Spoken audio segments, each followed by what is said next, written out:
আসসালামু আলাইকুম ওয়া রাহমাতুল্লাহ। আল্লাহ সুবহানাহু ওয়া তাআলার দুটি নাম একসাথে পড়ার কি ফজিলত! আশ্চর্য হয়ে যাবেন। আল জাব্বারুল মুতাকাব্বির, আল জাব্বারুল মুতাকাব্বির এই দুটি নাম আলাদা। আল জাব্বার একটি নাম, আল মুতাকাব্বির আরেকটি নাম। দুটি নামেরই আলাদা, আলাদা ফজিলত রয়েছে। এখন আমরা জানবো আল জাব্বারুল মুতাকাব্বির একসাথে পড়লে কি হয়?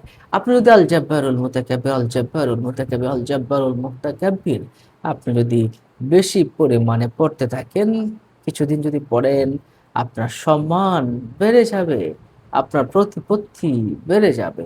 অর্থাৎ লোকেরা আপনাকে সম্মান করবে। এলাকায় আপনার সম্মান বৃদ্ধি পেয়ে যাবে, প্রভাব বেড়ে যাবে। আপনার এলাকায় আপনাকে সবাই সম্মান করবে এবং আপনি সবার চেয়ে সম্পদশালী হওয়ার একটা সম্ভাবনা রয়েছে। তাহলে এটা যদি বেশি, বেশি করে পড়েন তাহলে সম্মান লাভ হবে, প্রতিপত্তি লাভ হবে এবং নিজের মনের ভিতরে নম্রতা আসবে ইনশাআল্লাহ। এটা কিন্তু খুবই পাওয়ারফুল একটা নাম। নিজের মনের ভিতরে নম্রতা আসে যদি আল জাব্বারুল মুতাকাব্বির একসাথে পড়েন।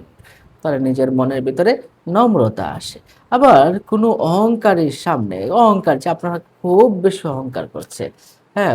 এমন কোনো অহংকারী ব্যক্তির সামনে যদি আপনি আল জাব্বারুল মনে, মনেই যদি পড়েন আল জাব্বারুল মুতাকাব্বির, আল জাব্বারুল মুতাকাব্বির তাহলে তার অন্তর নরম হয়ে যাবে।